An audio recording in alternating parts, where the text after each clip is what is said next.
Que Deus abençoe todos. Ete nzambe ya pambola banso. Hoje vamos entrar no último ponto do nosso tema.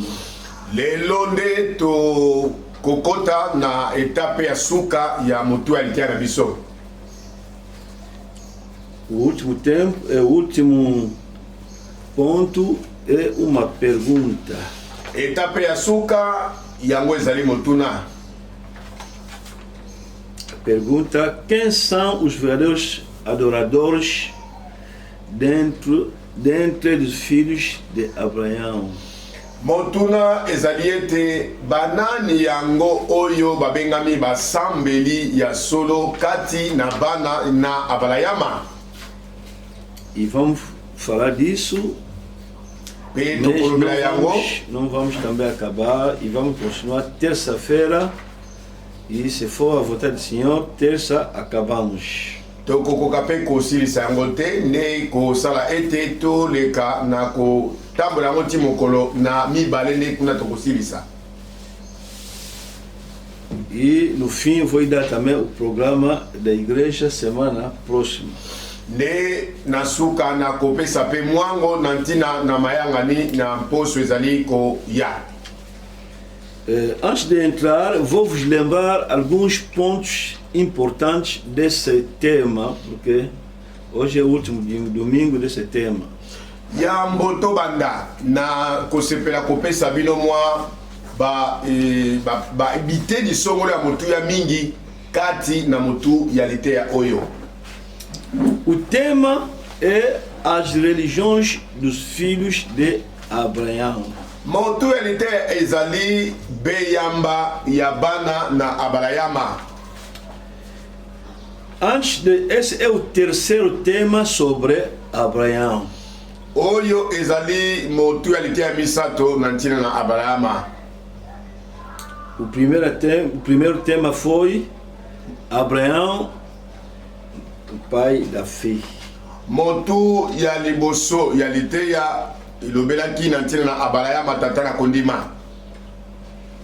Então, naquele tema, dividido em muitos sujeitos, falamos sobre como é que Abraão foi escolhido como pai da fé. Nde na motu ya liteya yango tolobelaki makambo ebele pe totalisaki koyeba ebandaki boni Abrahama abengama tata na kondima. Então, vimos que no momento que não havia mais fé em Deus nessa terra, quem foi chamado era Abraão e ele também obedeceu, então foi escolhido pai da fé. Nde tolobaki boye komonaka ete kondima ezalaki lisusu mbaya molonga te na mokili oyo. Nde nzambe asalaki nini? Alukaki moto moko amonaki ye nde Abrahama, abengaki ye mpe Abrahama atutaki tembe te andimelaki nzambe. Logo ele é nosso pai da fé. Mbala moko nzambe atangi ye tata na biso ya kondima. Qualquer irmão pode dizer também, sim, eu também se fosse lá naquele tempo, eu também devia obedecer. Ndeko nyonso pe ya mobali akokobeta tolo koloba soki pe ngai nazalaki na ntango wana nakokaki pe kondimela lokola Abrahama. Talvez tenha razão, bana mosusu olongi na yo, mas quem foi eleito é Abraão. kasi tikala koyeba nani aponamaki ezalaki tata Abrahama. Nas coisas de Deus é assim. Na makambo na nzambe ezalaka nde boye. Deus vai eleger o que ele quer. Nzambe aponaka oyo ye alingi. E cada um mantém-se onde que Deus lhe chamou. Pe moko na moko akozala na bisika nzambe akobengela ye. Então, por isso, nesse momento, vamos dizer, graças a Abraão, graças a ele, a lição de Deus de Abraão, que a fé em Deus voltou no mundo. Nde tokoloba boye ezalaki na nzela ya abalayama ete nzambe asaleli biso ngolu ete kondima oyo solo ezonga lisusu na mokili na nzela ya balama. Também, se fosse você, irmão, que estivesse naquele momento, Podemos dizer também que graças a você. Soki pe ezalaka yo ndeko. Okoya kozala na ntango wana ete ezala yo. Tokoya koloba pe ezala nzela na yo. Sim, aquele que Deus elegeu, ele que vamos também dar louvores e flores. Wana etalisi mpona koloba ete oyo nzambe aponaka yene mutabongi na lokumu pe kobwakelia bafololo. Cada no seu lugar. Moto na moto na esika na ye. Depois vimos outro tema, Abraão, pai das nações. Sima tolekaki na koyoka motu mosusu ya lite ya kolobelaka Abrahama tata na bikolo to tata bana ebele. Aí vimos também que Abraão foi chamado pai das nações. Por quê? Kuna pe tolekaki na koyekola, koyeba. Tata Abrahama bengamaki tata na bana ebele pona nini? Depois desta fé voltar no mundo, então os filhos de Abraão vão se espalhar no mundo inteiro, em qualquer parte. Desima na bondimi ya solo kozongaka na mokili ya solo bana Abrahama palanganisa makina bisika nyonso ya mokili. Em todas as nações, como hoje está acontecendo, já sabemos. Na bikolo nyonso ndenge ezali kosala lelo si toyokaki yango. Então, em todas as nações, na bikolo nyonso você encontra pessoas que dizem filhos de Abraão. Okokuta kuna bato kobeta tolo koloba ete bazali bana na Abrahama. Esse foi o segundo tema. Oyo nde ezalaki motu ya lite ya mibale. Agora, no terceiro tema, agora é esse que estamos a estudar também, que vai ter fim terça-feira, se for a vontade do Senhor. Motu ya lite ya misato. Yango nde oyo tozali kolobela oyo soki nzama kolinga toko lekana kotikisa mo mokola mibale koya. O terceiro tema agora é as religiões dos filhos de Abraão. Nde motu ya lite ya misato ezali kolobela na tina na beyamba ya bana na Abrahama. Quer dizer, esses filhos de nações de Abraão que vão encher todas as nações, será que seguir a fé desse Abraão? Siko bana na Abrahama o bapalanga ni samaki na mokili mobimba. Motuna yango. Bango pena babili kondima ya tata na bango Abrahama. E entramos a ver as suas religiões. Peto lekaki na kokota na eyamba ya moko na bana yango. Falamos que são 3 religiões monoteístas grandes que dominam o mundo, e esses 3 são monoteístas. De kuna tolekaki na olobela ete kati na bana Abrahama nde ebimi na beyamba misato ya minene oyo pene ningisaka mokili ti lelo o tobengi yango biyamba monoteíste. Há também outras grandes igrejas, mas aqui estamos a falar das igrejas monoteístas. Eza nango na ba église oya minene penza kasi opso to lobela wa na ntina ba église to beyamba oyo endimelaka nzambe se moko ya lola. Existem também budistas, hinduísmos. Aqui estamos a falar dessas igrejas que só rezam um só Deus.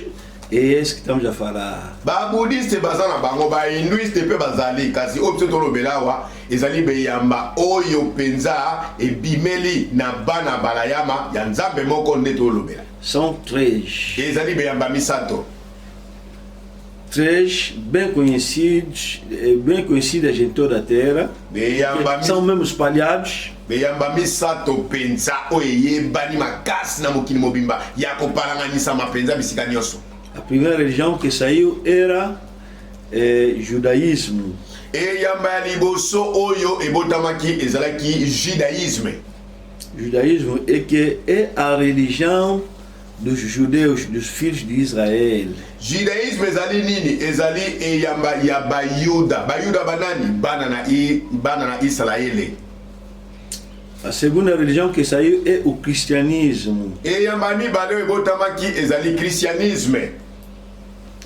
E o cristianismo é agora essa fé que saiu do judaísmo agora irá em toda a terra. Cristianisme ezali nini? Cristianisme ezali eyamba oyo ebimelaki na bayuda nde ekoti na bikolo nyonso mokili mobimba oyo epalangana miti lelo. Então, quem foi autor é Jesus Cristo. Siko nani yango mobandisi ya beyamba oyo mibale ezali Yesu Kristo. Do cristianismo. Ya cristianismo. Então, mais tarde saiu sempre dentro dos filhos físicos de Abraão, saiu a igreja muçulmana. Nde simanantango kaka na kati ya bana o babotameli na Abrahama nde eyeko botama lisusu eyamba oyo ba musulman to Islam. Agora, falamos assim, tolobaki boye essas três religiões, a primeira e a segunda foi autor é Deus, mas a terceira é um demônio. Tolobaki boye na beyamba o misato mibale na yango. Pona koloba malamu ya liboso ya mibale mutasalaki yango ndeye moko nzambe. Kasi kwa misato mutasalaki yango ezali zabolo. Difícil muçulmano acreditar isso, mas é uma verdade. E komona na ete po moto oyo babengi musulman ndimela likambo oyo ekozala pasi kasi ezali likambo ya solo. A primeira religião, que é o judaísmo, quer dizer, a religião dos judeus, essa religião saiu, é Deus que suscitou isso, porque Deus estava a procurar um povo seu, um povo privado, porque todo mundo, os egípcios, todo mundo aí, babiloniano, estava preocupado na estátua, então queria um povo que valorizar ele. Eyamba liboso judaïsme oya bayuda ezali eyamba oyo nzambe ye moko asalaki yango pona ni komonaka ye mokili mobimba ezalaki ya kopengwisama na banzambe ya bikeko to banzambe ebele Babylone bamboka nyonso nde kuna ayaki kosepela na motema ete amiponela ye moko penda libota oyo akobenga libota na ye moko. Então ensinou a fé a Abraão. E Abraão tomou isso, e deu nos filhos, deu nos filhos. Isaac também guardou isso, deu também nos filhos. E dentro dos filhos de Isaac, Jacó também guardou isso, deu nos 12 patriarcos e até hoje. Nde kuna esalamaki nini nzambe kobengaka balayama lakisaki ye ndenge nini esengeli asambelaka nzambe alola.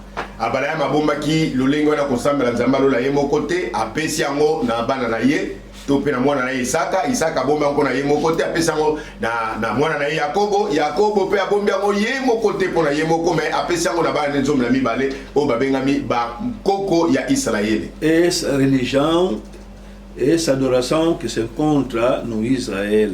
Yango nde kogumbamela oyo ekutami na Israele. Quem suscitou é o próprio Deus. Nani abandaki yango ye moko nzambe. Agora, Israel queria ver Deus, esse é Deus, esse é Deus. Todos os pagãos conhecem Deus dele, de estátua, Baal, eles conhecem. Agora, não, já como está bom, vou vir. De kuna bayuda basalaki zuwa komonaka bikolo nyonso mokili mobimba bayebaki banzambe na bango pe bazali kogumbamela bango kasi kaka nde bayuda bazalaki komona nzambe oyo bazali kogumbamela te nde balobaki toza na posa tomona nzambe azwi mokano alobi lokwa bolingi komona ngai bozela nazali koya. E quando chegou o tempo, Deus, a forma que ele veio, escandalizou os judeus, disseram, não, esse não é Deus, não. Nde na mokolo ngonga ekokaki po nzambe ya nzambe atikilola aye kasi na lolengo nzambe ayaki epai na bango bayuda balobi te lolenge oyo ya nzambe ayeli epai na biso tondimi te ke ye nde nzambe na biso. Yuda balobi te yo oza nzambe na biso te, yo penza te, filho de mercenário, mwana ya moto asalaka mabaya. tondimi te. Ben pauvre assis, non. Et puis mwana ngo abotami na libota babola te. Nasceu onde está a imagem, a ovelha. Et puis mwana ngo yozo benga manzambe obotami lipenda na ndako ya banyama. Então Jesus tornou tropeço. Nde boye salaki ete Yesu akomaki libaku pona bayuda. Então Deus se manifestou nos outras nações, deixando ainda pendente o assunto de Israel. Nde kuna nzambe asalaki nini atelemisaki nanu kondima ya bayuda lokola baboye kondima ye nde atalisaki na bamboka bikolo. Logo iniciou a segunda religião, a segunda igreja, que é o cristianismo. Nde kuna ye moko Yesu abandaki penza eyamba ya mibale oyo tobengi christianisme. Aqui estamos a falar, utilizar o termo religião num bom sentido, quer dizer, no sentido da igreja. Awa tozali kolobela na nkombo babengi eyamba na lolenge eyamba oyo ebotami na posa ya Nzambe. A igreja, a segunda igreja, iniciou a igreja dos filhos de Abraão, que é o cristianismo. Nde eklesia ya mibale ya bana na Abrahama ebandi nde bana Abrahama bangone babengami ba christianiste ba Kristo. Quem suscitou? Sempre Deus. Nani oyo abandaki yango ezali ye moko Nzambe. Já estava aqui na terra, os outros não reconheceram, mas aqueles que reconheceram, bom, vamos à frente. E esse evangelho foi em toda a terra, até nos confins da terra. Ye ayaki na mokili, bango bato ayelaki, baboyi koyamba ye, baboyi kondima ye. Ye apesi bango mokongo mpona kotala ba mboka bikolo. Tango bato ya bikolo bandimi ye nde esalaki ete sango malamu etambolaki epalanganisa miti na basonge nyonso ya mokili ti lelo. Tudo isso também pela vontade do Senhor. Nyonso yo esalemaki se bobele na posa ebonga be ya Nzambe. Agora, já que a primeira religião nasceu na vontade do Senhor, será que Deus vai rejeitar os israelitas? Sikomo tuna yango yo uta kuna eyamba ya liboso ya bayuda ebotami na posa ebonga be ya Nzambe. Boye lokola baboyi ko yamba ye kuna epai na bango. Nzambe akopesa bango mokongo mpona libela to akobwakisa bango. Vimos a resposta, apóstolo Paulo disse, não. Toyokaki eyano toma polo koloba te akobwakisa bango te. Eles não fumaram a diamba, Bamelaki makaya makasi te diamba te. não fizeram nada de mal, Basalaki eloko ya mabe te. mas quiseram defender o único Deus dele que eles gostam. Kaka nde bazaki na posa kobundela Nzambe se moko oyo bango balingaka.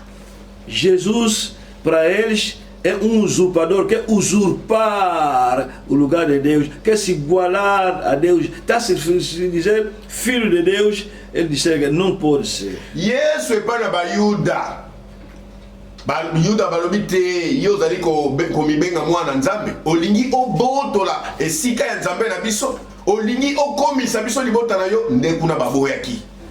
Então o nome de Jesus tornou grande escândalo neles, porque eles, desde os pais deles, desde o pai dele, Abraão, só sabe que existe um só Deus. Agora, esse aqui mais que está a sair, é quem é esse? Nde kuna baboyaki koyamba Yesu po bango batingamelaki kaka kondima oyo ya tata na bango abalango alakisa bango Nzambe se moko. Siko oyo aye koloba ete azali mwana Nzambe epai na bango balobi ete te yo te, yo ozali Nzambe te, yo te. Não pode ser, vale mais até levantar, não foi. Ekoki kondima mate epai na biso yo oyo biso tomoni ozala Nzambe na biso ebongi malamu toboma yo. Porque há muita gente que está a lhe seguir assim, agora não dá, vale mais até eliminar essa pessoa. Eza malamu te oyo pena tondima ye azali Nzambe. Ndenge tozomona mpe bato ebele kobilaka ye elengi ka malamu toboma ye ka makambo esila. O que é que Deus devia fazer? Siko nini Nzambe asengelaki na kosala? Andar os dois também não vai dar. Atambola na bango mibale ekosimba pete. Porque eles, o nome de Jesus é confusão para eles. Po epai na bayuda kombo yo ya Yesu etutisaka bango mabaku. l'espoir junto não vai dar. Yesu atambola na bango esika moko bango mibale ekosimba te. Porque o cristão, tudo que ele faz em nome de Jesus. Bona mo Kristo nyonso ekosala ye asalaka ngo na nkombo na Yesu. Rezar em nome de Jesus. Kosambela na nkombo na Yesu. Batizar em nome de Kobatisa na Jesus. mai na nkombo ya Yesu Kristo. Expulsar demônio em nome de Kobenga na Jesus. bademo na nkombo ya Yesu Kristo. Quando explica o Antigo Testamento em nome de Jesus. Dama kolimbola kondima na yakala na nkombo ya Yesu Kristo. Ai. Boye penza ipana bayuda libaku. Quer dizer, esse tal união não pode dar certo. Boye bomoko pona kotambola bango mibale kosimba te. Esse tipo de culto não vai dar certo, porque o outro vai ficar sempre escandalizado até o fim do culto. Então, não pode. Mayanga ni ya boye bango mibale kosimba te. Po tango nyos pano koswana kobenda ai kosimba te pona nkombo ya Yesu libako ipana bango. Bom, Deus deixou ainda pendente o assunto de Israel, se preocupar de todas as nações. Quando vou acabar daquelas nações, então vou me revelar nele, vou vir na forma que eles gostam, para eles acreditar, e também o programa dele vai acabar lá. Nde kuna nzambe a milobi lokola bino bobo na bino kondimanga yete na nzambe na bino na pesi bino nanu mokongo likambo na bino na telemisi yango nanu mpona kotala likambo ya bamboka bikolo nde soki na silisi kosala mosala na ngai na bamboka bikolo nde na kozonga epai na bino na koya na lolengo bino bolingelaka bomonela ngai nde kuna pe mwango pe ya lisiko ekosilela wa. Depois do arrebatamento, depois 2 profetas irão no Israel. Sima konetolama ya bamboka bikolo nde kuna basakoli babale bakokende kuna na Israele. Até hoje, Israel tem promessa que Elias virá. Tiki no lelo bayuda bazalaka na elika ete Elia akokende kuna epa na bango. Todo israelita espera Elias antes da vinda do Messias. Ba Israele nyonso bazelelaka Elia yambo ya bozongi ya Masia. Então, quando esse Elias virá, então virá junto com Moisés. Nde mokolo Elia akokende kuna epa na bayuda akokende ye moko te akokende elongo na Mose. Isso vai ser antes, depois do arrebatamento do segundo grupo. Nde Elia na Mose bakokende epa na bayuda tango nini sima ya linetua ya lingomba oyo ya mibale ya Nzambe. Quando esse grupo irá, então os 2 profetas virão, e um é Elias, um é Moisés. Gulupa mibale tango ekonetolama nde kuna Elia na Mose bakokende kuna na Baisraele. Como é que vão reconhecer que esse aqui é Elias, esse é Moisés? Vão reconhecer como? Sikawa bayuda bakososola koyeba ndenge nini ete oyo azali mosakoli Elia, oyo azali mosakoli Mose. Ndenge nini? Vão les reconhecer bakoyebela bango nas coisas que eles fizeram na Bíblia. na bilembo ya misala oyo balekaki na kosala kati na Biblia. Desde que Elias e desde que Moisés foi, nunca mais ninguém no Israel fez as coisas que ele fez. Uda Mose akenda na Israele eza mosakoli moko te aleka kuna mpona kosala bilembo Mose asalaki lisusu. Água tornar sangue, Mai ekoma makila deitar moscas nos inimigos, kobwaka pena banzinze epa na banguna sapo, magorodo kobima muitas coisas que ele fez. bilembo mingi oyo Mose asalaki. Então, quando vão ver uma pessoa fazer mais as coisas, Moisés veio, esse aqui é Moisés. Vão reconhecer nas obras de Moisés. Nde kuna bayuda ekomona bango moto kosalaka bikamu iseli oyo Mose asalaki nde bakoloba Mose aye lisusu. Será alegria em todo Israel. Ekozala esengo na ekolo nyonso ya Israele. Como que vão reconhecer que Elias veio? Bakoyebela ndenge nini ete Elia aye. Ninguém mais no Israel fechou 3 anos e meio, 3 anos a chuva no Israel. Mosakoli moko te lisusu sima na Elia oyo akokaki lisusu kokanga mbula bambula misato na ndambo enokate. Ninguém mais fez descer o fogo. Moto moko lisusu te sima na Eliya kuna na Israeli wakitisaki moto kouta likolo. Quando vão ver alguém começa a falar, o fogo desce.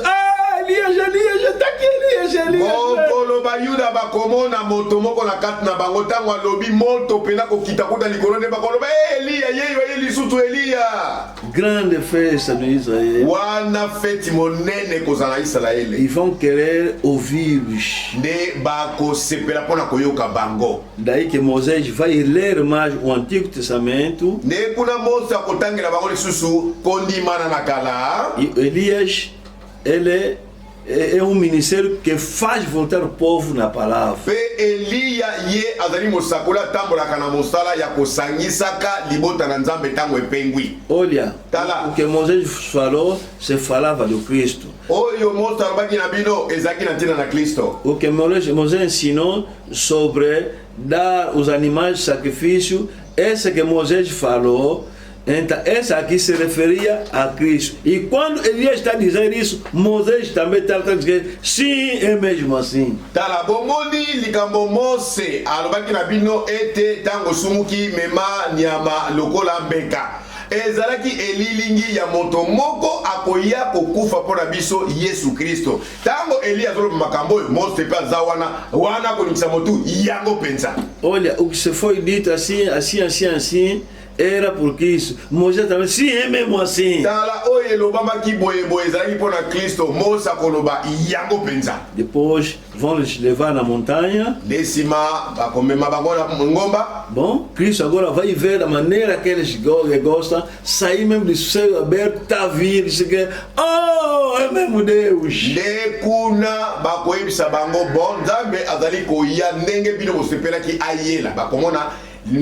Likolo efungwani ne tango azali koya bamoni baba yeyo penza tozali kozela.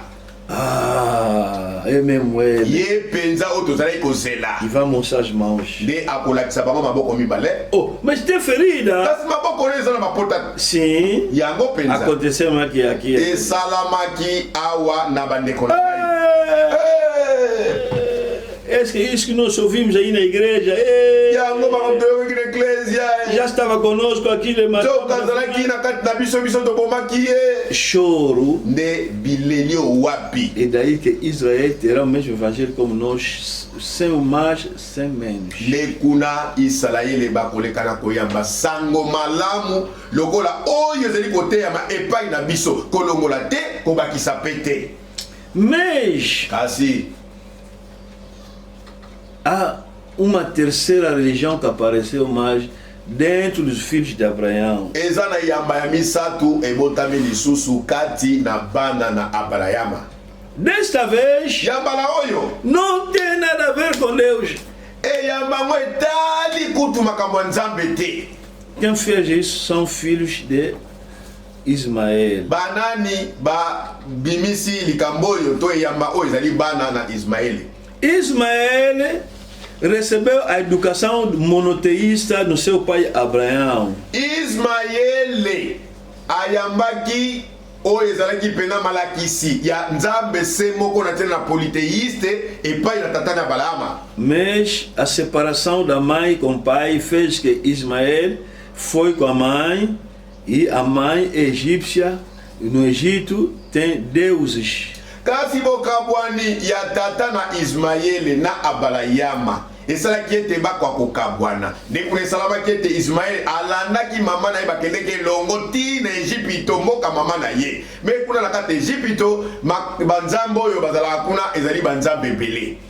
Então o miúdo, a mãe até lhe fez casar uma mulher egípcia. Kutu Ismael mama na ye kutu abaleli mwasi mo Egypto. Tivera 12 filhos. De abotaki bana mibali na mutu ya jomna mibale. E esses 12 filhos pe bando nyonso na motango jomna mibale não tem essa educação de Abraão. Ba yebaki kutu te koyamba malakisi ya koko na bango Abalama. Então voltaram fora no polythéisme. Nde kuna esalaki ete bango nyonso bazongi pena na polythéisme. E isso fez muitos anos, séculos e séculos. Pe kozalaka bango kuna ememaki bango bambula na bambula. Os filhos de Ismael Bana Ismael eram politeístas. bazalaki ba polythéiste. Até no tempo de Maomé. Ti na ntango ya Mahomet.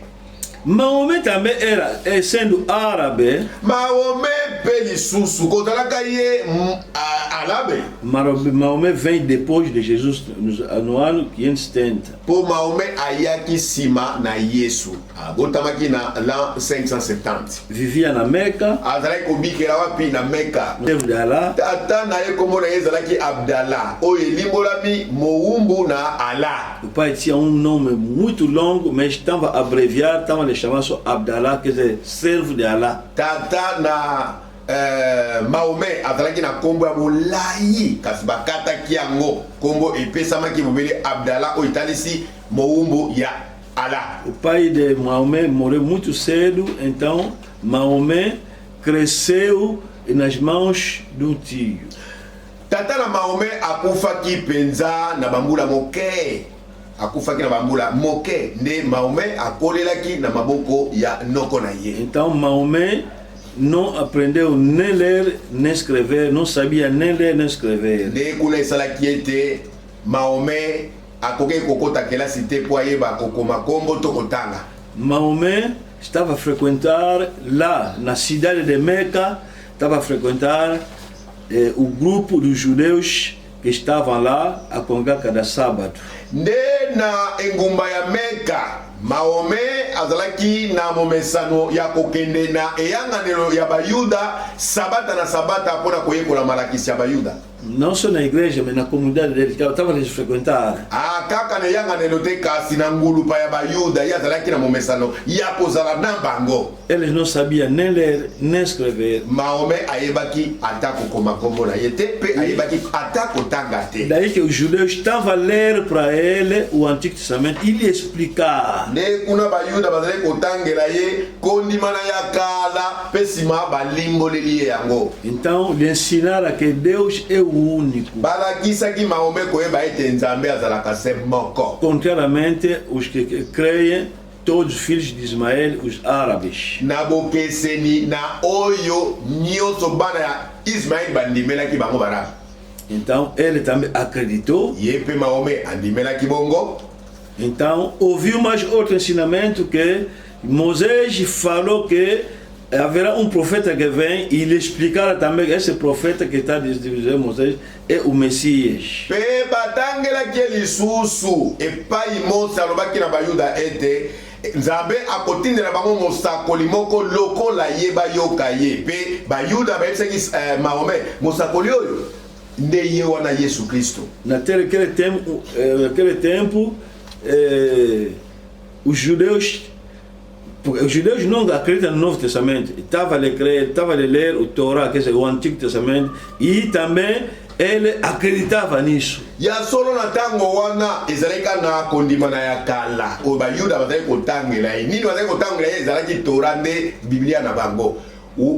Pe ye Mahomet nyonso bayuda bazali kotalisa na tena kondima na kala azali kondima bongo. Depois les ensinaram mais que mas antes da vinda do Messias haverá um profeta que virá, profeta de acordo com a profecia de Malaquias 4:5. Ne bayuda bayebisaki pe lisusu Mahomet ayeba ete yambo Masiya akoya yambo Yesu Kristo akoya awa na Israele akotindela biso mosakoli oyo abengami Malaki 4:5.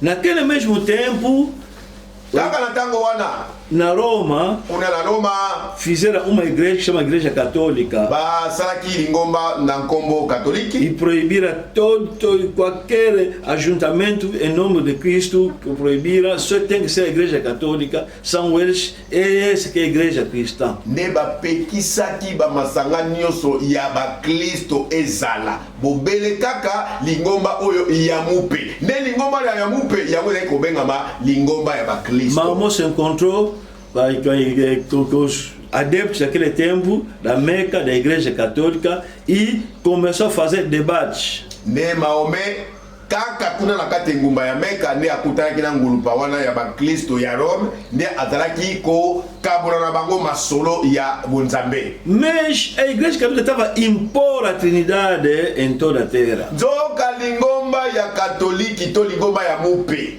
azalaki ko impose kondima na moto nyonso ya ntango wana to lingo linga te sambelaka banzambe misato. Mas Maomé recebeu outro ensinamento dos judeus e estava a fazer debate. Nzoka Maomé ayambaki malakisi mosusu epai na bayuda na ntina na nzambe moko nde ntango akutani na bango baloma na bango bakristo ya lingomba ya Loma nde bazalaki mpenza kokabola mpenza masolo. Para Maomé, essas crentes católicos, essa igreja católica representa os cristãos. Quer dizer, para ele, os cristãos acreditam em 3 deuses. Pona Maomé ngulupa oyo ya lingomba ya mupe epai na ye ezalaki lingomba ya bakristo nde bazali kondimela banzambe misato.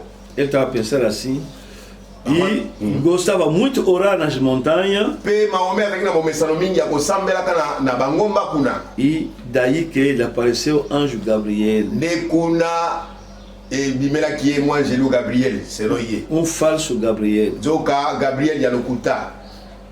Então Maomé sabia que profeta tem que vir para equilibrar as coisas, porque havia confusão. De Maomé azalaki na boyebi wana ete mosakoli songolo esengeliaki aya pona kozongisa bato alima po mobulu ekotaki mingi pena mindondo ekotaki kati na bato. Vai na sua família, eles rezam muitos deuses. Havia Deus muito superior lá, Allah. Ne na bandeko na ye baarabi bango bazalaki na banzambe ebele moko ya banzambe ebele wana kombo na ezalaki ala yende pena mutu azalaki ya likolo. Mas havia muitos deuses e deusas mulheres. Ezalaki na banzambe ebele mpe banzambe ya basi. Vai aí nos judeus, eles só reconhecem Jeová. Akende kuna na ngulupa ya bayuda bango bayeba kaka Yahweh.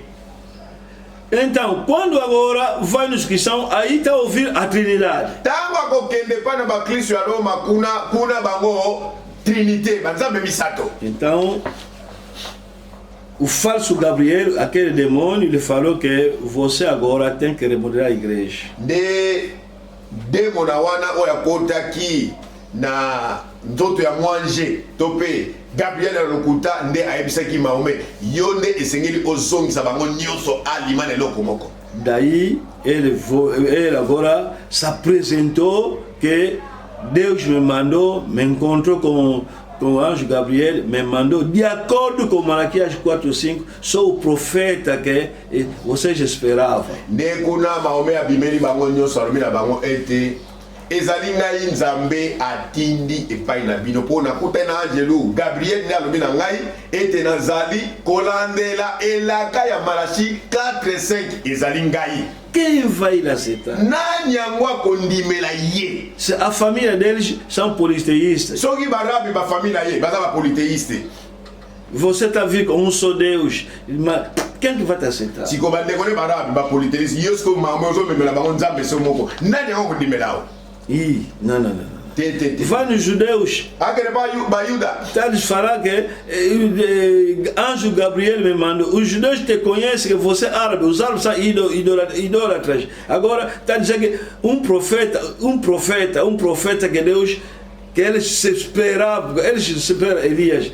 Aquele profeta que eles esperam Elias é esse miúdo maromé árabe. Quem que vai te aceitar? Aquele papa Yuda lobiete na kutana angelo Gabriel yenda tininga epai na bino alobete ngai nde na kokamba bino nzela nzambe sikoyo bango bayuda bayebeli Maomé ete azali arabe sikoyo ndenge nini aloba ete na kolandelaka mosakoli ya Malaki ya 4:5 oyo babengi Eliya ndenge nini ekoma ye mutu azali arabe. Esse Elias que andamos a esperar tanto tempo, muitos séculos, esse miúdo Eliya árabe idólatra. Eliya oyo biso tozelaka bambula na bambula siko eli yango ekoma yo leki oyo ozobotama tozomona yo mpe ozali moto ya Israele te kasi ozali arabe yo nde Eliya. Ainda qu'est-ce qui fait ces milagres dans la qualité je você árabe. Ba okutu basali bikamwi sila ndenge na ndenge tondimi bango te bongo yo arabe. Jesus Christ a fait milagres tanto judeu mas não acreditamos. Yesu Kristo kutu ye awa wasali bikamwi sila ndenge na ndenge tondimeli ye te. Foi rejeitado. Maomé babuaki si na bayuda. Nos cristãos, aí é até pior. E pai na Cristo ya tangwa Roma, kutu wana kutu kolobelo kutu. Árabe vai dizer que são os profetas no bizarro. Árabe que não meka kolobana. Cristo ngai ne mosakona bino ba idolatre. Então foi combatido pelos seus. Le babengana ki na bandeko na ye. Fugiu da Medina. Aqui melaki na ngumba mosusu kuna na Medina. Mas já que pessoas gostam muito de ouvir que anjo, eles convenceram que anjo Gabriel me apareceu, ficou, eles acreditaram. Kasi lokola moto na momesano alinga ko yoko sepela na bloko engena kana miso tamba yoki kana mato yete Maomé akutani na angelu Gabriel bango pena balobi ya solo opena moto na nzambe nde andimisi bango na makasi ya poyara ba pesi pena loboko na mosala kende liboso. Até hoje fizeram uma grande mosqueia na Medina. Até hoje existe grande. Tilelo boye basala pena mosquée ya monene kuna na Medina na tilelo ezali na memória do profeta ko kanisela ka mosako li Maomé. Então disse para me ajuda, eu tenho que voltar na Meca. De Maomé alobi na barabi tala bosunga nga po sengina zonga na Meca. Tenho que reunir todos os árabes. Sengina sangisa barabi nyoso. Tem que combater esses judeus. Sengeli to bundisa pena ba Yuda ona makasi nyoso. Eles ajudaram. Basunga kiye. Reuniu eles. Asangisa ki ba Yuda barabi nyoso. E iniciou agora a Terra Santa contra nós até hoje. Le abandaki etumba ya bosanto kukanela kabiso tilelo. Jihad. Jihad significa a Terra Santa. A Guerra Santa. Jihad ndimona nango ezali etumba ya bosanto. Mata. Boma. Em nome de na kombo ya Allah. Não é problema. Ezali kambote. E até hoje. Tilelo o esalamaka. Agora, a nossa pergunta de hoje é que hoje terça-feira. Lelo ezali eyenga. Temos judeus. Bom, tu sabe Juda. Cristãos. Cristo. Muçulmanos. Muçulmano. Quem são os verdadeiros adoradores dentro desses filhos de Deus? Siko banani yango oyo babengami basambeli ya solo. Katina bana na abalayama. Vamos ler rapidamente alguns versículos. Malaquias 3. Malachi 3. 16 até 18. 16 a 18. Fiz esse resumo para ajudar os que não estavam onde nós iniciamos. Na sali résumé oyo pona kosunga bandeko bazalaki na biso elongo te kati na kotambola na mutualité ya oyo. Porque estamos no fim. Hoje é domingo. Vos ajudei para ter ideia geral. Malaquias 3. 16 até 18. Então os que temiam o Senhor falavam uns aos outros. O Senhor atentava e ouvia. Havia um memorial escrito diante dele para os que temem ao Senhor e para os que se lembram do seu nome. Eles serão para mim particular tesouro naquele dia que preparei, diz o Senhor dos Exércitos. Poupá-los-ei como um homem poupa seu filho que o serve. Então vereis outra vez a diferença entre o justo e o perverso, entre o que serve Deus e que não serve.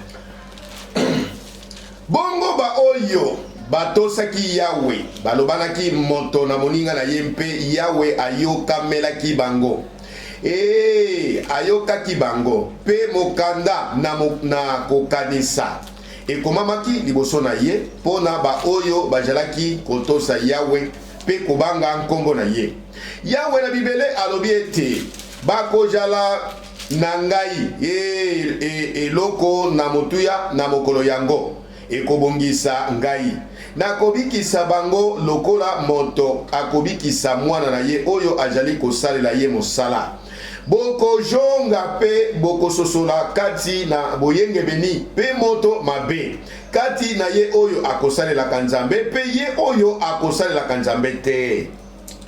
João 4 de 22 até 26. Jean 4 22 tina 26.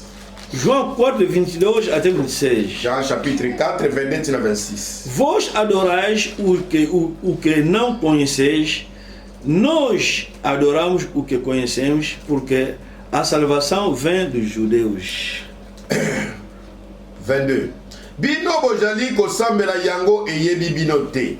Biso tojali kosambela oyo eyebi biso mpo ete lobiko euti na bayuda. Mas vem a hora e já chegou os verdadeiros adoradores adorarão o Pai em espírito e em verdade, porque são estes que o Pai procura para seus adoradores. Kasi tango ekoya ejali sasa ipi wana basambeli na solo bakosambela tata na bisambeli na molimo mpe na solo mpo ete tata ajali koluka motindo oyo mpona kosambela ye. Deus é espírito e importa que os seus adoradores o adorem em espírito e em verdade. Nzambe ajali molimo pe ekoki na basambeli na ye ete basambela ye na molimo mpe na solo. Eu sei, respondeu a mulher, que há de vir o Messias chamado Cristo. Quando ele vier, nos anunciará todas as coisas. Mwasi alobi na ye ete na yebi ete Masia akoya ye oyo abianga be Kristo wana ekoya ye akoyebisa biso makambo yonso.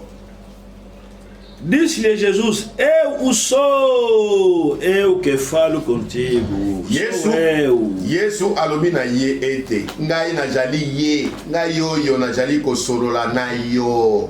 Sou eu. Ezali ngai. 1 Coríntios 15. 1 Corinthiens 15. De 12 até 19. 12 tina 19. 1 Coríntios 15, de 12 até 19. 1 Corinthiens chapitre 15, 12 tina 19. Ora, se é corrente pregar que Cristo ressuscitou dentre os mortos, como pois afirma alguns dentre vós que não há ressurreição dos mortos? Soko Kristo sakolami ete ye asekwi kati na bakufi mpona nini bamosusu kati na bino balobi ete lisekwa na kati na bakufi ezali te? Não há ressurreição de mortos, então Cristo não ressuscitou. Soko nde lisekwa na bakufi ezali te mbele Kristo asekwi te. E se Cristo não ressuscitou, já estamos no 14, e vá a nossa pregação, vá a vossa fé. Soko Kristo, verset 14, Soko Kristo asekwi te, kosakola na biso ezali pamba, kondima na biso ezali pamba pe. 15. E somos tidos por falsas testemunhas de Deus, porque temos asseverado contra Deus que ele ressuscitou a Cristo, ao qual ele não ressuscitou, se é certo que os mortos não ressuscitam. Tojwami ete tojali kosakola na lokuta na makambo na Nzambe. Tosili kosakola po na Nzambe ete asekwisi Kristo. Nde soko na solo bakufi bakosekwa te, asekwisi yete. Porque se os mortos não ressuscitam, também Cristo não ressuscitou. E se Cristo não ressuscitou, é vã a vossa fé, e ainda permaneceis nos vossos pecados. 16 a 7. 16 e 17. Jambi soko bakufi bakosekwa te, me Kristo asekwi te.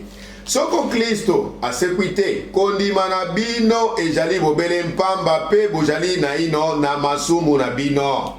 E ainda mais os que dormiram em Cristo pereceram. Se a nossa esperança em Cristo se limita apenas a essa vida, somos os mais infelizes de todos os homens. Pe bango ba lali mpungi kati na Kristo ba bebi. Soko tojali ko likia na Kristo bobele na bomoi oyo, tojali koleka bato yoso na mawa. Vamos orar. Tobondeli. Obrigado, Senhor, de tudo que fizeste por nós esses dias até hoje. Abençoa essa palavra, abençoa todos os ouvintes, dá-te entendimento e bênção em nome de Cristo. Amém. Oitavo ponto, oitavo sujeito do tema: quem são os verdadeiros adoradores dentro dos filhos de Abraão? Etape ya mwambe kati na motu ya litea oyo banani yango basambeli ya solo ya nzambe kati na bana na Balaama. Essa é a preocupação de cada yango nde motungisami ya moko na biso. 3 religiões dos filhos de Abraão. Beyamba misato ya bana na Balaama. Agora, qual é a verdadeira? Quem que está adorando bem? Sikomotuna yango oyo na kati na bango nyonso bana na Balaama nani oyo asambelaka nzambe malamu penza? Qual é? Nani wana? As 3 religiões são filhos de Abraão. Beyamba nyonso misato ezali ya bana na Balaama. Mas kasi a adoração deles é diferente. Kosambela na bango moko na mosusu ekesani. Agora, quais são os que estão adorando bem? Siko na bano ya Balayama banani o basambelaka malamu. Todos são filhos de Abraão. Po bango nyonso bali bana Balama. Ok. Eza malamu. Tá bom. Eza iyo.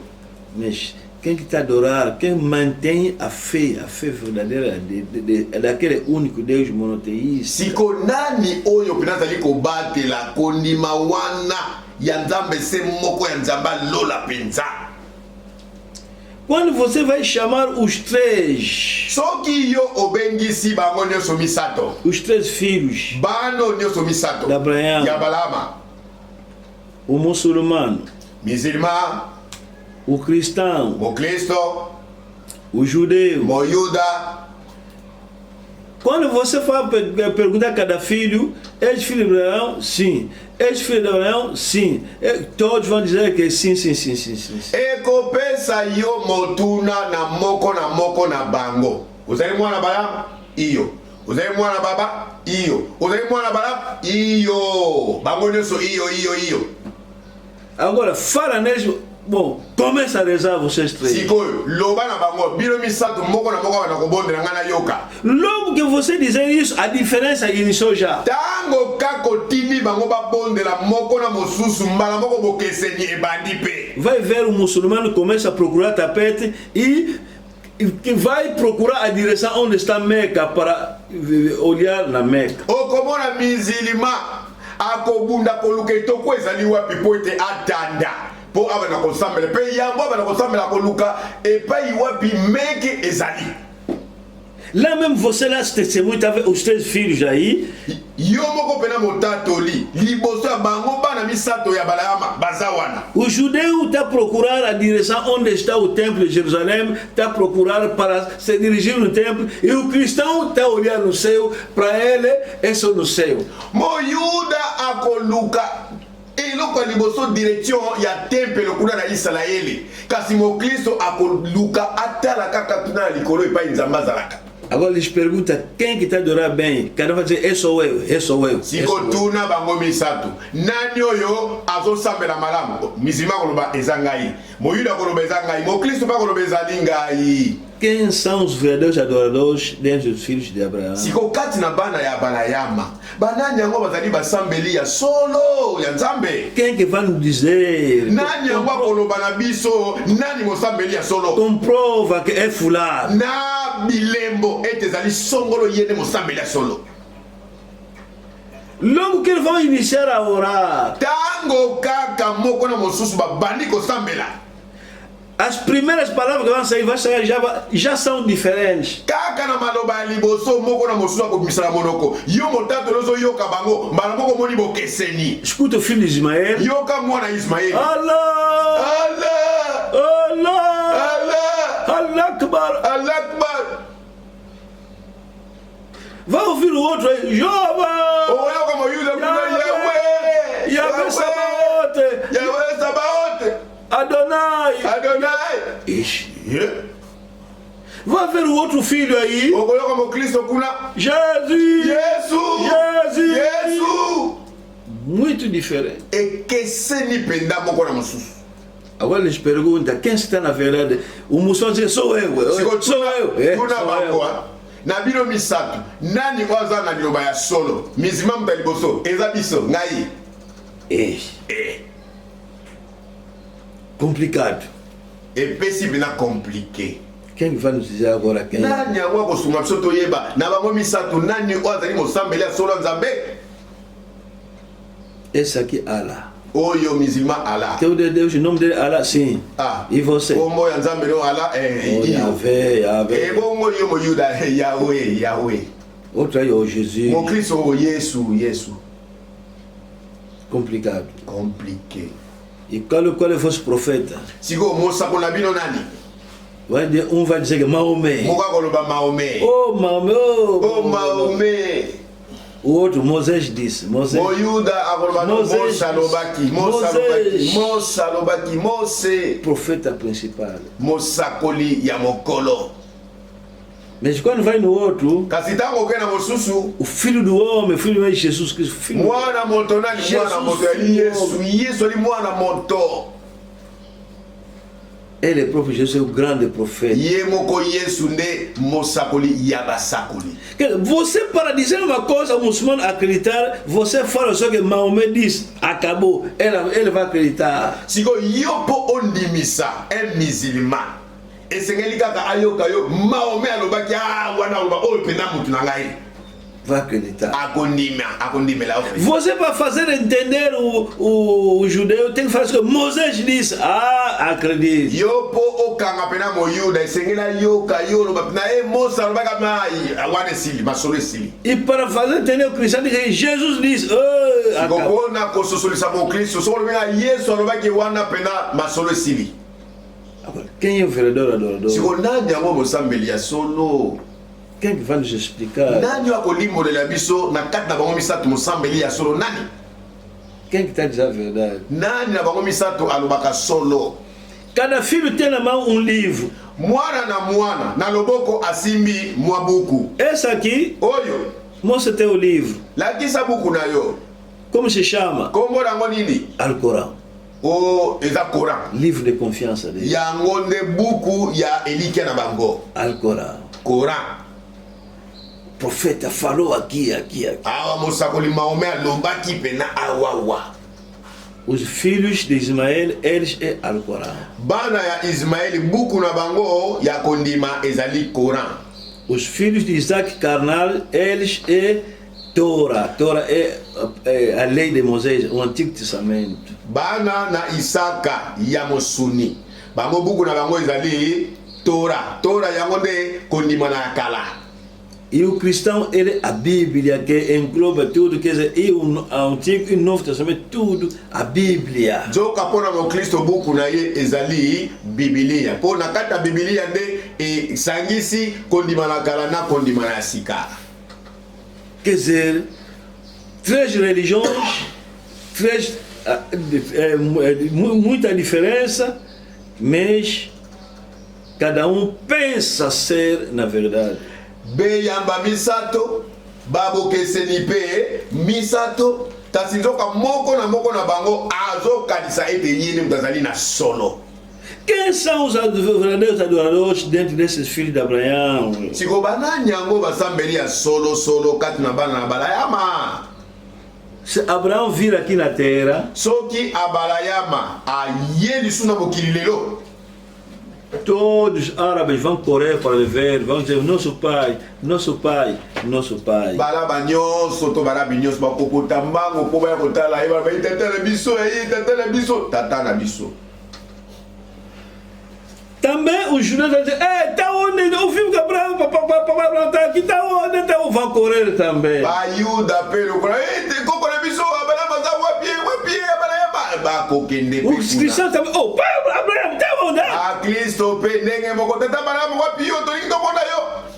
Abraham va assustar abalayama akokamwa que bom, sou feliz, todos os filhos vieram, não vos conheço, agora vos vi, é verdade, Deus me deu promessa, agora vocês vieram, oh, deixa eu, afinal são bué. abalaba koloba na sepeli mingi ata nayebaki bino te me na nzela ya elaka oyo nzambe alakaki ngai ete nakozala bana mingi namoni bino boza ebele. Deus me falou de vós, me falou que terei muito, estão aqui, oh, graças a Deus. Nzambe alobai na ngai nakozala bana ebele namoni bino nzambe akumama. Abraão vai assustar. Abrahama akopamuka. Quando vai dizer, tango oloba, bom, antes de tudo saudar, vamos todos orar. Bom, yambo bino bana na ngai topesa na mbote tobondela na. Vai assustar. Akopamuka. Na maneira que grupo vai começar a procurar meio que está onde para se dirigir. Na lolenga Jerusalém, o outro aí no céu. Na lolenge Abrahama komona mosusu azoluka etoko atala luka meke eza wapi mosusu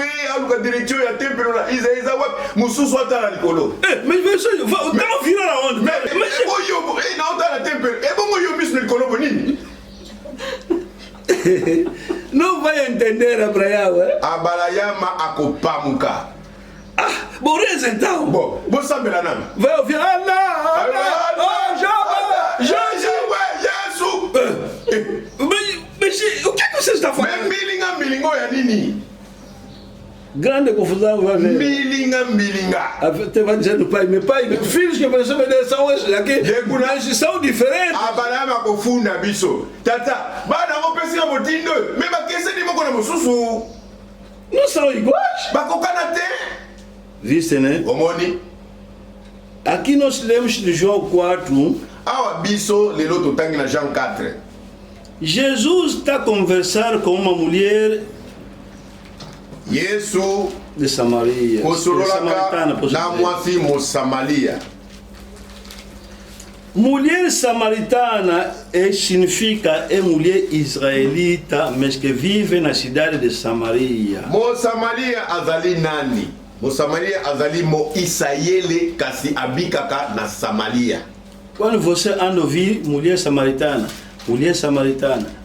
é uma israelita puramente 100% israelita. Tango yo kaka na Biblia mwasi Mosamaria azali mo Israele ko baksate kolongola te kasi abikaka na mboka ya Samaria.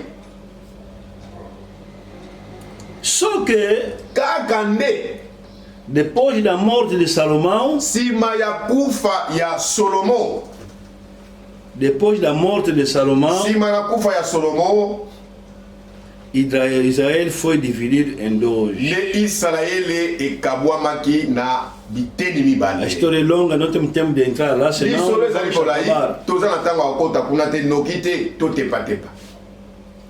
Então, quando foi dividido em dois, tango Israel ekabwani na biteni mibale, grupo eteni moko começou a se chamar Israel, mantém o nome de Israel. De etikali na kombo ya Israel. E os outros meteram o nome de Judá. Então, já que eles ficaram com o nome de Israel, nós agora ficamos com o nome de Judá. Ne tape eteni mosusu boloko na bino botikeli na kombo ya Israel biso tozwi kombo ya Yuda. E esses que meteram o nome de Judá, siko ba oyo bazwaki kombo ya Yuda, porque era a tribo de Judá, a tribo de Benjamim. Po ezalaki ekolo ya Yuda na ya Benjamin. To Benjamin. É lá no Judá que se encontra o templo de Jerusalém, capital de Jerusalém. Ne kuna na Yuda epai wapi tempelo ezalaka. Ne kuna enguma mokonzi ya Israeli. Agora, lá no outro lado, que disse que nós somos muitos, vamos ficar com o nome de Israel, ali tinha que procurar outra cidade como capital, porque a antiga capital era Jerusalém, foi no outro lado.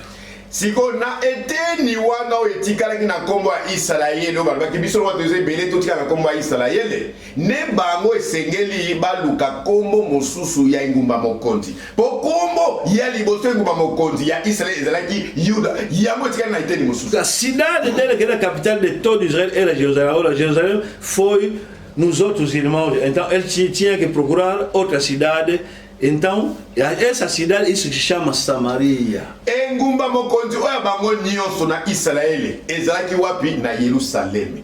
Siko bango lokola batikali na kombo ya Israeli esengeli baluka kombo mosusu ya engumba mokonzi ne baye kozwa kombo ya Samaria. Então, tornou Israel de norte, não Israel de sul. Mas, para não fazer Israel de norte, Israel de sul, então meteram no lado de Israel, o outro lado de Judá. Ne ekomaki Israel ya likolo Israel ngele. Siko po etangama ya likolo ya ngele te esengelaki etangama Israel ya Yuda pe Israel oyo ya Samaria. Então, os que estavam na Judá começaram a ser chamados judeus, os outros israelitas. Ne o batigalaki na Israel kuna na Samaria ba obenga ba Israel. Ne o batigalaki na eteni oya Yuda nde ba mo Yuda. Então, os judeus, Siko ba Yuda, os judeus ba Yuda foram deportados até Babilônia, no Nabucodonosor, mas 70 anos depois voltaram e construíram o templo de Jerusalém e continuaram até no templo de Jesus Cristo. Ba me mama ki na boumbu na bokonzi na bonokonozoro kuna na Babylone. Kasi kuna na boumbu na wakineki basaki bambula tuku samboto 70. Desima na bozongi na bango batonga ki tempelo tiki no boye ya Yesu Kristo. Agora, o outro lado aqui, Siko ngambo mosusu wa Samaria Israel. Israel, que disse, não, nós somos muitos, temos que manter esse nome de Israel. Então, os assírios também vieram, foram deportados, mas nunca mais voltaram. Ne basien ba yake pai na bango wana siko tozo bango na ngambo Israel balbaki bango azebele ba utia na komba Israel. Basien ba yepe pai na bango ba memi bango nyonso na boumbu batikala ki pe kozonga lisusu te. Mais comme na guerra, sempre há pessoas que escapam. Kasi na etumba nyonso lokola ezalaka na bato to benga ka ba rescapé. Então, os que não foram mortos, não foram deportados, a guerra acabou, ficaram só um bocadinho, deixando um bocadinho. Ah, lokola na itumba nyonso eyaka bato nyonso te ba mema makana boumbu bato nyonso peti bazoka masasi de ba o batikalaki bokala kate. Então disse aí, pá, já que todo mundo foi, melhor ficamos todos concentrados na Samaria. Ande kuna balobaki ete lokola bande kuna biso nyonso na kotala pena ebele na bango bakei biso tikali moke tosangana pena biso nyonso na Samaria. Os assírios, quando se levaram os israelitas, quando chegou lá, se espalhou no mundo inteiro, mas não voltaram em Israel. Ba Assyrien tango bakende komema ba Israeli na boumbu ba palanganisaki bango na mokili mobimba pe bazokaki na Israeli te. Então, aquele bocadinho não pode também ir no Judá dos seus irmãos, porque houve já divisão, não se entende.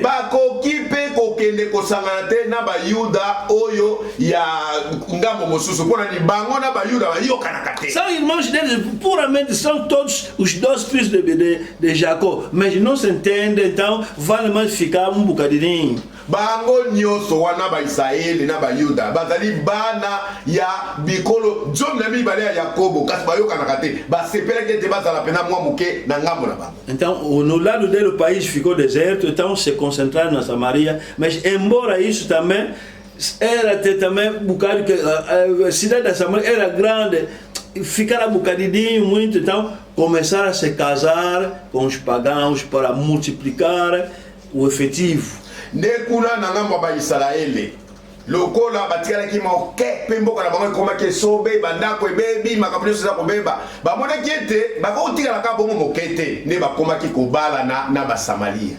E daí que os irmãos dele, os judeus, quando ouviram isso, começaram a chamar muitos nomes de pecadores, de pagãos, quer dizer, começaram a zombar mesmo, porque era proibido na lei de Deus pagar, casar um pagão. Nena eleko yango bayuda bandeko na bango tango eyoka ki bango ete ba Israeli babale na bapakano bani kotanga bango na bakombo basumuki bapakano pona tango wana ezalaki iko yakoboyisa mapenda yomo wa Israeli okele kubala mupakano. Naquele tempo, se você fazer um erro, então um judeu vai dizer que samaritano, quer dizer, está dizendo pecador. Na tango ya bango wana emona kete soko salika kamwa libunga muke comment ni bakobengela yo Mosamaria o italisi Mosumuki. Então Jesus nasceu na Judá. Siko Yesu abotami wapi na Yuda? Tribo de Judá. Na ekolo ya Yuda. Tá disse, bom, vou visitar os nossos irmãos da Samaria.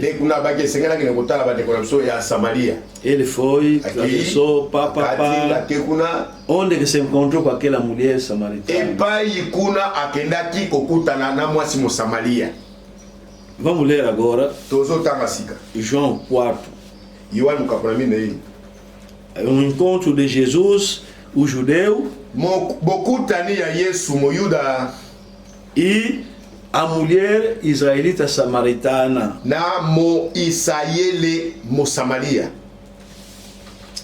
Vamos ler agora, estamos chamando de João 4, mas vamos voltar um pouco no início. Tozaka na chapitre 4, mas tozozonga mwa mukene bandeli. 4. E era-lhe necessário atravessar a província de Samaria. Chegou, pois, a uma cidade samaritana chamada Sicar, perto das terras de Jacó, dera a seu filho José. Ele estava ali à fonte de Jacó, cansado de viagem. Assentara-se Jesus junto à fonte por volta da hora sexta. Ekokaki na ye koleka na Samaria. Boye akomi na mboka na Samaria. Kombo na yango Sukala. Pene pene na mabele mapesaki Yakobo epai na Yosefe mwana na ye. Lijiba na Yakobo ejalaki wana. Yesu alembi na mobembo afandi pene pene na liziba lokola ejalaki ye. Ejalaki soko ngonga motoba. Quer dizer, a cidade de Samaria, já que não havia muita gente, começaram a se casar. Oh, multiplicaram também a forma deles. Tornou tipo país, mas estavam a chamar só Samaria. Mas os outros aí estavam de zombare, olha pecadores, olha. Na engumba mokonzi ya Samaria na ngambo ya Israeli, loko batikala ki mokeba kuma ikobala na bapakano. Mene kuna emona kete mabele penza kuma ikofuluka na bato. Mais bande kuna bango ba Yuda kotala ka bango na ndenge babane na bapakano bakuma ikotanga bango kombo tala basumu kyoyo tala bato na Samaria. Pena para ti, irmão, você que está a dizer que pagão me manteve, estamos a viver bem, já temos 10 filhos. Pena para ti. Ndekonanga mwasi ndekonanga mobali. Mawa mingi pona yo oyo babali na mopakano pozo lobati mopakano ngwaza malamu asima ngabie kutoboti bana zomi mawa pona yo. Pena para ti, irmã. Mawa pona yo ndeko mwasi. Que está a dizer que embora pagar, mas entendemos bem. Embora pagar, bom pagão, você não tem paz. Espera o debatamento vir. Onde vai chorar. Vai aborrecer aquele pagão. Quando vai começar a dizer, é por causa de ti que não fui no arrebatamento. Espera só.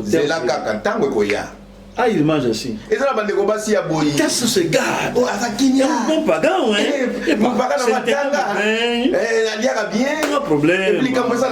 Temos 10 filhos. Ele até agora não reza, né? Mas essencial é a paz. Mas essencial é ir no céu. Até me põe a mesma. Epa, maneira que nós vivemos é mais que um irmão. Não é mais que um irmão, você vai ficar. Tá, na lolingue mo pakano asala ngai. Albate la kanga malam ko le akutu un frère. Aleki frère te. Vai ficar. Okotika laka. Vale mais ser maltratado num falso irmão, mas é irmão aqui na terra e vai ir no arrebatamento que ficar bom com pagão e ficar por causa disso. Ndeko mwasi, ele que malamu, ozala na minyoko et pas il y a un soi-disant frère.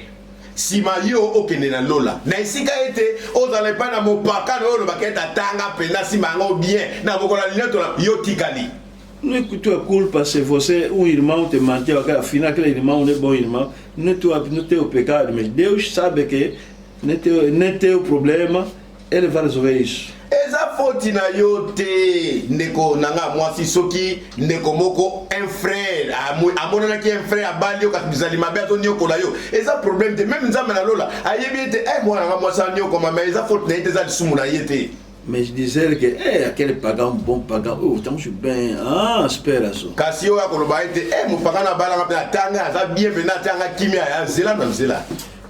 Aqui Jesus se encontrou agora, foi lá na cidade de Samaria. Awa Yesu sika akutami kuna na ngumba ya Samaria, kokutana na mwasi oyo. Viu poço. Nde amoni libulu ya mai. Poço quem fez esse poço é Jacó. Libulu ango ya mai na salisaki ango Yakobo. Sentou. Afandi wana. Poço de Jacó. Libulu ya mai ya Yakobo. Porque aquela terra toda é Israel. Po mabele nyonso wana ezali Israeli. Vi uma mulher aparecer lá. Amonaka mwasi moko azoya wana na mai na libulu ya mai. Nisso veio uma mulher samaritana tirar água, disse-lhe Jesus, dá-me de beber. Verset 7. Mwasi moko na Samaria ayeyi kotoka mai Yesu alobi na ye ete pesa ngai mai ya komela. Me dá beber. Pesa ngai mai ya komela. Pois seus discípulos tinham ido à cidade para comprar alimentos. Po ete baye koli na ye basili kokenda na mboka ete basomba bilei. Então lhe disse a mulher samaritana: como sendo tu judeu, pedes de beber a mim, que sou mulher samaritana? Porque os judeus não se dão com os samaritanos, não se entendem. Mwasi na Samaria alobi na ye ete. Pona nini yo mo Yuda ojali kolomba komela epai na ngai? Mwasi na Samaria, jambi ba Yuda pe ba Samaria bako sangana kate. Je disse, essa mulher que está dizendo assim, não sabe quem que está falando com ele. Yesu alobi, mwasi yo penda yebite nani azoswa na ye. Não sabe. Ayebite. Não sabe. Ayebite. 16. Disse-lhe Jesus, vai chamar teu marido. Ao que lhe respondeu a mulher, não tenho marido. Replicou-lhe Jesus, bem dissesse, não tenho marido. 16, 17. Alobi na ye ete kenda kobianga mobali na yo mpe yaka awa. Mwasi ajongisi monoko alobi na ye ete najali na mobali te. Yesu alobi na ye ete olobi malamu. Porque 5 maridos já tiveste, e esse que agora tens não é teu marido. Isso dissesse com verdade. Jambi osili kojala na baba limitano pe ye oyo ajali na yo sasa hivi ajali mobali na yo te na likambo oyo olobi sembo. Oh, a mulher estranhou? Mwasi apamuki. Como que me conhece a minha vida? Mais moto ayebi bo mwenanga ndenge nini? Nós, os mais velhos nos ensinaram que Messias virá, quando virá vai começar a conhecer as coisas. Oh, se esse homem é suspeito, não sei, não é ele. Biso bakulutu bazali koloba biso ete masi akoya. Tango masi akoya akobanda koloba makambo na yo ebomba mape yo ko comprendre ete ezali pena ye oyo. Est-ce que ça y était? Senhor, disse la mulher, vê que tu és profeta. Senhor, teu filho, você é profeta. Como é que vai saber isso? Moi ça lobi na ye kolo na moni ete yo za mosakoli. Mais soko za mosakoli ndenge no yebeli bo moinanga boy. Como é que você sabe que estou vivendo com um homem, mas não sou casado? Mais oyebeli ndenge nini ete na obika na mobali kasi abalanga te. Mas como é que você sabe que eu já tinha 5, esse aqui é 6, mas não estou casado? Mais ndenge nini oyebeli ete sina lekele mibali mitano o nazana lelo ya motoba mais abalanga pete. Essa mulher Mwasi oyo tinha marido. azalaki Ela viveu com um marido. azali kobika na mobali. Mas Jesus lhe disse que não é casado. Kasi Yesu atangi obala te. Complicado, é? Compliqué, hein? É, irmão? Ndeko mwasi. Você que foi manter mulher nas lundas aí, você mesmo é casado você. Yo ndeko mobali okenda kobala mwasi na lunda. Yo pena oza marié penza. Que só tomou como um saco de jinguba. Começa a viver já. Okamati mwana bato ya mwasi lokola mwa kuchangu botie na ndako pum pe obandi kobota. Jesus vai te dizer, você ainda não tem mulher. Yesu akoloba na yo nano bala te ndeko. Vice, né? Omoni? Irmã. Ndeko mwasi. Brum, na casa de um homem. Brum. Mbulukutu na kati ya ndako ya mobali songolo. Brum, um homem chegou. Brum, tu começa a viver já. Mbulukutu mobali akomika mbamo bande obota. Même se tiver mille filhos, Jesus vai dizer, você não é casado, não tens marido. Ata yo ndeko mwasi oboti na mobali oyo bana nkoto. Yesu akoloba na yo nanu obala te ozana mobali te. Muitos pensam que se ter filhos é casar. Mesmo se você tem 10, se ele não fez nada na família, você não é casada. Bandeko mingi ya basi pe mibali bakanisaka ete baza kobala posi baboti. Ata boboti bana jomi. Yesu ngotala yo atali mwana mwasi na yo obala yete. Yakatofanda. Venha vivamos. Há também outros sem vergonha, foge casa dos pais, foi entrar na casa, você não é casada, és prostituta. Exatamente como minha base, tata yebite mama yebita kiminda kwa babota, que como kota yemoko, nanda kwa mobile kwa banini. Bom, meus pais não gostam desse meu marido. Bom, pronto, vamos só viver. Ah, onde como assim não osa pena, moi só bem mudia, não balite. Billy Paulo, sem vergonha, tá dizendo o pai dele que, papá, já tenho aqui uma mulher aqui, já tenho. Billy Paul, azanga Sonia, já tem. Tata na Ibrahim, tata, nazali na mwasi ya nazali awa. Nini, ozali na mwasi? Oh, vem para me abençoar. Oh, yaka popa mola biso. Billy Paul, tens doente como? Billy Paul, muto não sa suma na muto beni. E ainda pior, Billy Paul tem que trazer uma mulher pagã. Kutu ya koleka. Ah, Billy Paul azombe mele mwasi yango mopakano. Coisa que o Branham não gosta. Biloko Branham azeko lingaste. Vai ali, vai. Abenganya biloko não vou. Kosonga susote. Même se for batizado, não vou. Ezala kutu kobatisa na kobatisa te. Não és casado. Oza mariete. Ah, a mulher disse, essa pessoa é profeta. Mwasi mosamela bi moto aza musakoli. Esse aqui, motoyo profeta. Aza musakoli. Nossos pais adoravam nesse monte. Vós, entretanto, dizeis que é em Jerusalém o lugar onde se deve adorar. Os nossos pais adoravam aqui. Judeus anda dizer sempre que é no Jerusalém. Jerusalém. Disse-lhe Jesus, mulher, podes crer-me que a hora vem quando nem neste monte, nem em Jerusalém adorareis o Pai. Ah, 15. Não, 15 não. 21. Ah, 21. 21. Yesu alobi na ye ete mwasi ndima ngai ete tango ekoya wana bokosambela tata na ngomba oyo te to na Yerusaleme te. Nem vocês do Israel do Norte, nem do Israel do Sul, ninguém está adorando Deus da boa forma. Essa aqui, quer dizer, a ideia de Jesus queria falar naquela mulher. Nem vocês, não aquele que está em Jerusalém, todos estão reprovados.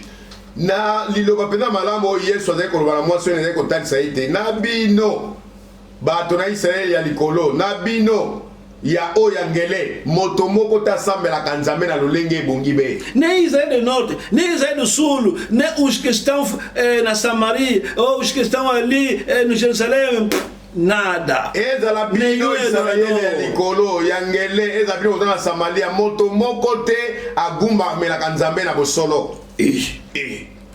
Israel, quem instituiu aquela religião é Deus. Agora está reprovado como sim, está reprovado porque rejeitaram o Messias. Israel yango ne penda yamba liboso nzamba telemisaki kasi ndenge nini bakwei boye ya bakwei penda po baboye koyamba Yesu. A mensagem não se corta no meio que abraçar assim paz, fica no meio, abraçar. A mensagem, a palavra é por completo. Sango eyamba makate mwa etene musoboyi yango te eyamba makana mobimba. Mas vem a hora e já chegou em que os verdadeiros adoradores adorarão o Pai em espírito e verdade, porque essas são essas que o Pai procura para seus adoradores. Kasi ntango ekoya ejali sasa ipi wana basambeli na solo bakosambela tata na bisambeleli na molimo mpe na solo mpo ete tata ajali koluka motindo oyo mpona kosambela ye. Escuta a linguagem de Jesus. yoka elobeli ya Yesu Está a dizer, azoloba nem vocês, os samaritanos, nem esses que são nos Jerusalém, mas a hora está a chegar e já venham que os verdadeiros adoradores vão adorar em espírito e verdade. ezala bino bato na Samaria te, ezala bino bato na Yerusaleme te, ezala bino Samaria te, moto moko asambelaka Nzambe na lolenge bongi te, kasi tango ezali koya oyo epi esi ekomi epai Nzambe azali koluka bato bakosambela molimo pe. Deus é espírito, importa que seus adoradores o adorem em espírito e verdade. Nzambe azali solo pe ye akoluka ete baye bakosambela na solo pe na molimo. Dentro desses filhos de Deus, de Abraão, quem são os verdadeiros adoradores? Essa é a nossa pergunta. Na kati ya bana nyonso ya balayama banani bazali basambeli ya solo ya mone mutuna. Jesus está no meio agora, está a dizer. Yesu siko ye wana tele na Nem solo. aqueles que adiantaram. Ezala obayaki yambo te. Judaísmo, Judaísme nada. te bango pete. Nem aqueles que virão, Ezala ba oyo bakoya nada. eloko te. Assim mesmo que estamos, Ndenge tozali boye estão vir adoradores basambeli bazali koya e já estão. si bakomi babelemi. Cristianismo. Christianisme Quer dizer, se você dizer no Jesus como árbitro, bom, está aqui um muçulmano, está aqui cristão, Jesus, quem é adorador, vai te dizer que é o cristianismo. soki yo pena otelemisi Yesu wana Yesu kotelemi lokola arbitre soki ozopesa motuna na bayuda na bakristo banani basambela opina na bosolo Yesu aloba bakristo. Mas vem a hora e já chegou. kasi ntango ezali koya pesi ebelemi. Oh, quer dizer, aqueles adoradores que ele estava a falar, basambeli oyo Yesu azali kolobela já vieram, já estavam. si bazalaki wana São quem é? eza banani Os cristãos. Bakristo. Quer dizer, se você der essa pergunta a Jesus, quem são os verdadeiros adoradores entre muçulmanos, cristãos, Jesus é simples, vai dizer que os judeus, não. soki yo pena otelemisi Vieram também, Yesu não. Estou falando daqueles que já chegaram. opesi motuna koloba na kati na bayuda mpe bamizilima na bakristo banani oyo basambelako na bosolo akoloba baza wana eza bakristo. Os judeus, bayuda quando Jesus morreu, ekufaki Yesu no dia de Pentecostes, na mokolo na Pentecote fizeram dois grupos. bakabolaki bangulupa Mas não mibale. temos tempo de falar isso, vamos construir terça-feira. toza na ntango olobela yango te tokoba nango Vou falar só. na olobela kaka Fizeram dois grupos. basalaki bangulupa mibale. Grupo veio para rezar Pentecostes, celebrar Pentecostes. ngulupa moko eyaki mpona kosepela moko na Pentecote E o grupo dos apóstolos também, Pentecostes. mpe ngulupa mpe ya batoma bayaki mpona Ouviram kosepela barulho. Pentecote bayokaki makelele O Espírito Santo desceu. molimo mosanto akiti. Em vez de descer nos dois grupos, só desceu num grupo, só o grupo de Jesus. na esika ete molimo mosanto akitela na bangulupa nyonso mibale te aye kokitela kaka na ngulupa oyo ya Yesu Kristo. Os outros viram rápido, abandonaram o grupo deles, vieram aqui, viram que essas pessoas estavam tipo embriagadas. Pedro disse: é o Espírito Santo que nos apanhou. É Deus. bamosusu batiki bisika bazalaki na bangulupa na bango embangu epai wa molimo mosanto azalaki nde batuni bato bameli masanga yango bakomolobaloba boye Petelo azwi maloba alobi te eza masanga te ezali Nzambe. Afinação eles estão na verdade. Ne kuna batiaki maboko na motu babi nzoka bato bazala na solo de bango oyo. Como é que a nós aqui, embora estamos boas, não nos desceu o Espírito Santo? Mais bonika na ngulupa na biso tozalaka ebele mais molimo santo akiteli biso te mpo na nini. Jesus disse a seus discípulos: Yesu ayebisi bayekolisa ye nazokenda. Fica lá no canto. Botikala wana ndako molai na ndako likolo. Quarto alto. Na ndako likolo. Até que o Espírito Santo vai vir. Tikino molimo santo akokita. Vou, me estarei convosco. Na kei kasi na kozala na bino. Os judeus naquele dia viram mesmo que essa gente aí. Ne bayuda na mokona bakosusa babi bato nzoka ne bazana na Nzambe. Tem Deus. Bazana Nzambe. escolhemos no Malaquias, vocês vão ver mais a diferença entre que serve ou não serve. Yango to legana kotanga na Malaki na mokapna misato epai wapi komama ete na mokolo yango bokoyeba komona banani basambela nzambe na bosolo na bango basambela nzambe na bosolo te. O nascimento mbotama de Jesus. ya Yesu. Vamos falar isso terça-feira. Tokolobela yango moko wa mibale. O nascimento é uma grande prova, irmão. Quem são verdadeiros adoradores?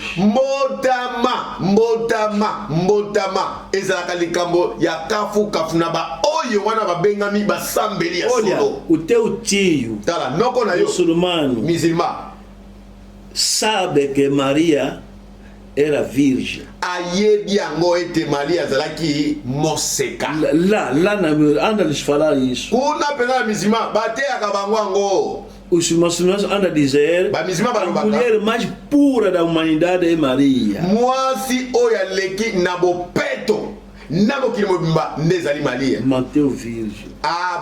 Botaki abalaki moseka. Eles sabem isso. Bango babizima bayebi yango. Porque de acordo com a profecia de Isaías, pona kolandela esakoli Isaia 7:14, chapitre 7 verset 14. Vamos ler isso terça-feira. Tokotanga ngo mardi 9, 5, 6. 9 5 6. Está dizendo que vou vos dar um sinal. Essa pessoa que virá é Deus. Mas vou vos dar um sinal. A mulher virgem vai manter. Ndekuna likomiango lobi nako lakisabino elembo.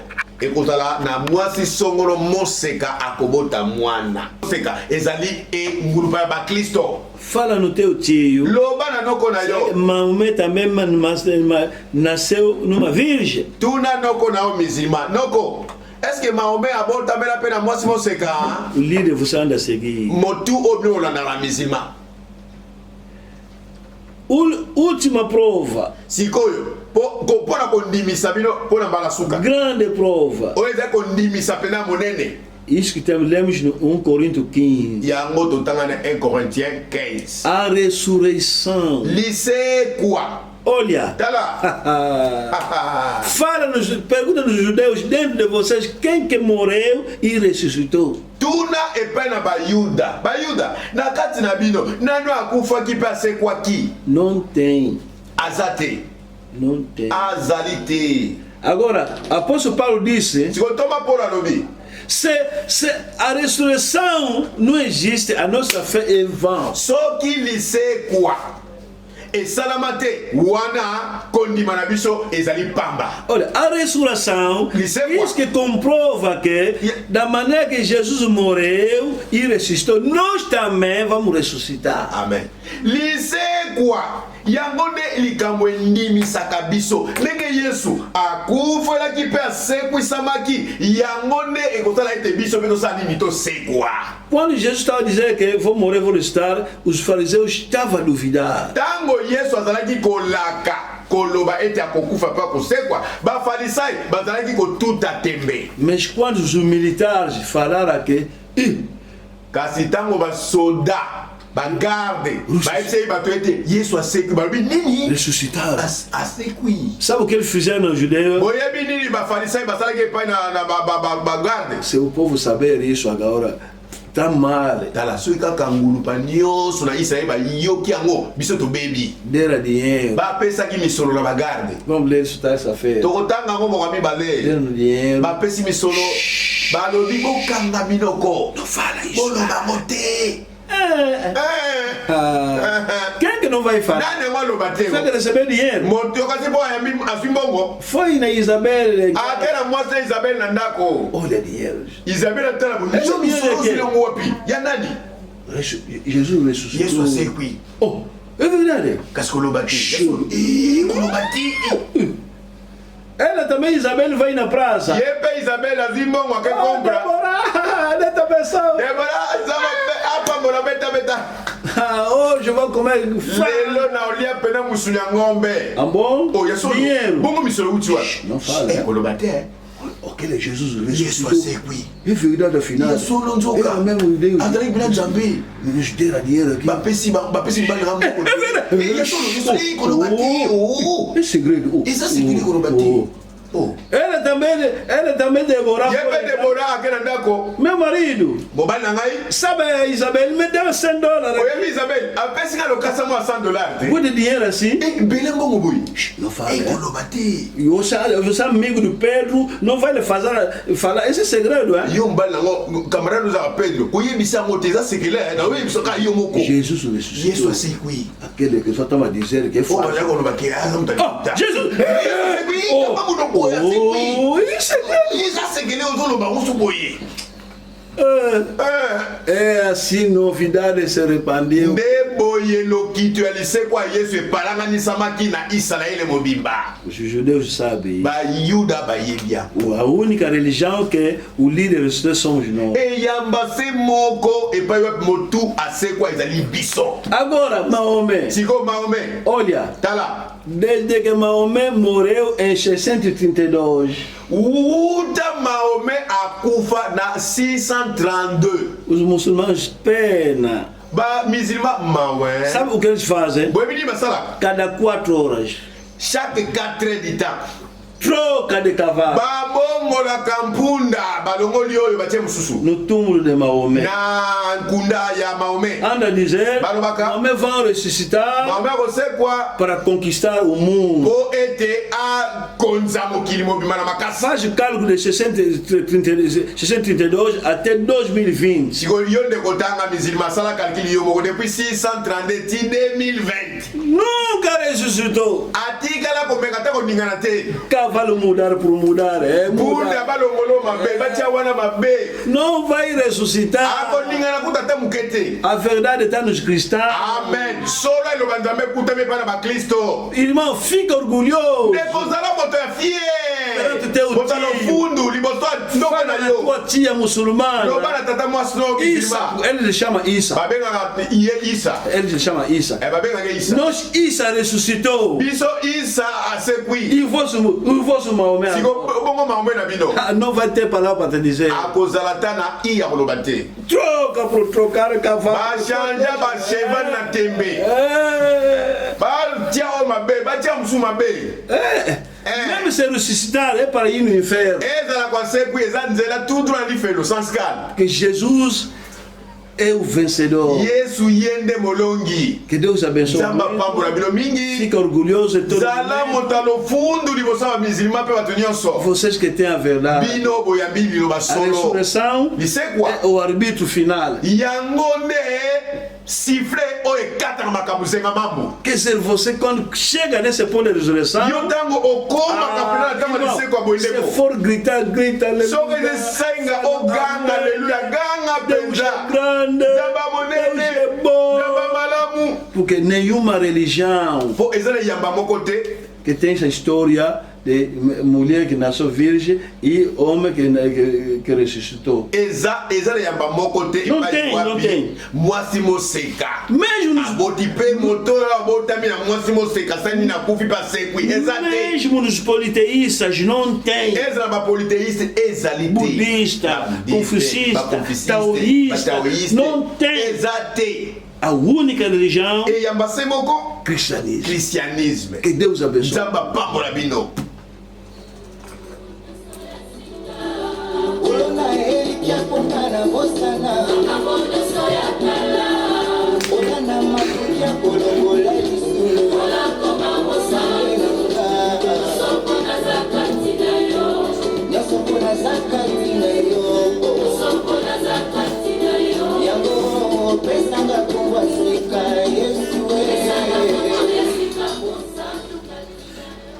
Que Deus abençoe todos. Nzamba pambola bino banso. Vou dar alguns anúncios importantes. Nazopesa mayebisi songolo ya motu ya mingi penza. Primeiramente temos saudação do irmão do pastor Vicente de Maquela. Yambo toyambi bambote kouta na mokambi Vicente ya Makela. Saúde a todos em nome de Cristo. Apesi banso mbote na komo na Yesu Kristo.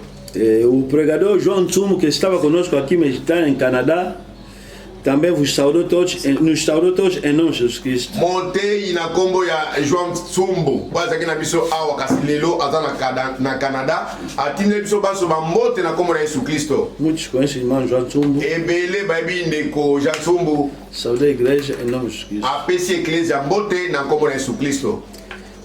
o casal Eduardo Sanda e Rebeca tiveram uma menina. A couple Edo Sanda nande commence Rebecca baboti mwana ya mwasi. Então estão em casa do irmão Kayaya. Ne bakutabela ndako ya ndeko na biso Kayaya. Eles tiveram uma menina, bebê menina. Kasi nzamba akabeli bango mwana ya mwasi. Edo Sanda e Rebeca Kayaya. Couple ya ndeko na biso Edo Sanda na ndeko mwasi Rebecca Kayaya. Quer dizer, casal Sanda, posso dizer. Couple Sanda. Amanhã, segunda-feira, Lobby ezali lundi. As irmãs vão vir aqui na igreja para iniciar as primeiras limpezas. Bandeko na biso basi bakoya na lingomba po ete banda salongo ya liboso. Amanhã, segunda-feira. Lobby lundi. Terça-feira e quinta-feira estamos a continuar o serviço do internet, porque a igreja ainda não voltou. Mardi na jeudi biso awa to kokoba na mosala internet po ngulu pa l'église na nezongi te. Então, terça e quinta estamos a continuar a pregação no internet. Mardi na jeudi tozo koba Mateyo na internet.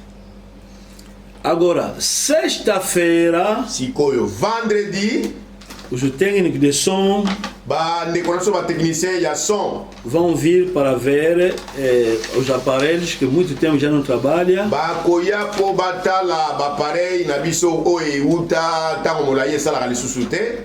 Todos os técnicos de som, os instrumentistas, technicien nyoso ya som tope instrumentiste vão vir na igreja sexta-feira. Bakoya na église mokola vendredi para ver todos os instrumentos. Também as irmãs também de limpeza vão vir mais, porque trabalha segunda e sexta. Então vem também, vem amanhã segunda, vem também sexta. Essa segunda e sexta se fala vocês todos, ninguém falta para preparar a igreja. Ndenge bomesa kosala ngo lundi na vendredi boye bo pesa na maloba moko na mosusu ete lobi lundi na vendredi bozanga te pona kosala hygiène ya église na biso. Bom, o Estado nos autorizou a rezar, mas só sábado e domingo. Mula matali a fomoleli biso ekuke ete tobanda kozongela baaktivité na biso ya kosambela kaka nde mokolo ya poso pe eyenga. Então, sábado, às mesmas horas, pode vir rezar na igreja.